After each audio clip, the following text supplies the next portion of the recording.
how you're doing that is earning additional income. So whether you're in the front end of the yield curve or in simply ultra short-term strategies which take advantage of higher quality credit spread products, there's a pretty good opportunity between earning 5 and 6% plus type of income and having that optionality. And that's where we think that the value is underappreciated by the marketplace. I'm curious about this thought here that maybe the Fed becomes a little bit less important, at least from a market perspective. Is that based on the idea that even though we don't necessarily know when this rate hiking cycle ends, we do have a general sense here that there's only so much further it can go? Well, I think that's one aspect, and admittedly, this is a little bit more data dependent. In fact, this week we get more inflation numbers, which are going to sort of create a bifurcation of opinions between being core focused, being core inflation focused, and headline focused, which should become inevitably lower. The point I'm making is that there are these points of volatility that will continue to happen, and in that process, it possibly makes the notion of where the Fed is going to move on each individual meeting a little bit less important. And the simple reason is that the likelihood of moves cumulatively is probably a lot less than it was a year and a half ago, meaning the damage from bond prices appreciating or depreciating, more importantly, is a little bit less in the rear, is a little bit more in the rear view mirror, which is important because ultimately the higher risk-free rates create a better plateau for being allocated to the fixed income space right now. That's ultimately where we think that the view of the Fed comes into play. Admittedly, risk assets are going to take a cue from the Fed should they become more hawkish than the market's appreciating right now. But at the same time, we at PIMCO think that there's a strong hurdle, high hurdle here, a strong likelihood that we're going to get another rate hike here in July.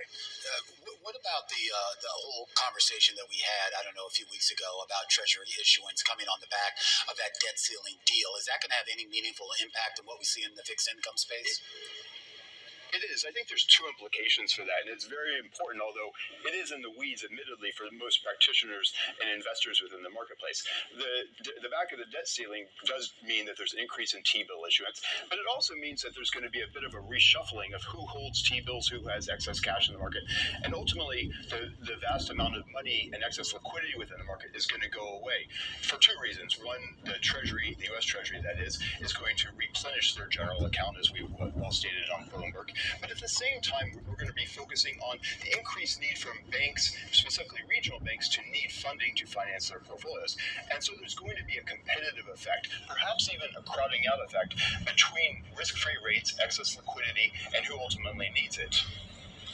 Jerome, when we get to, I guess, whatever the end of this, whether Fed tightening cycle, this economic cycle, even, I guess, a fiscal cycle, if you will, there are structural changes maybe coming out of the pandemic, coming out of just the end of that easy money era here. What do you foresee over the next couple of years as being one of the more meaningful structural changes that investors should keep an eye on? Well, number one, as you know, the notion of risk-free rates being so low obviously created a proliferation of seeking ways to create capital appreciation.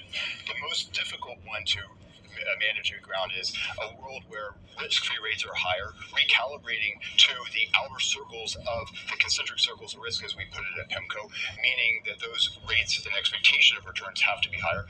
But then more importantly, most importantly, as it is relevant to all investors, is the transactional cost of moving from one asset class to another asset class is inevitably more, greater, higher. And as a result, holding periods should have to be longer.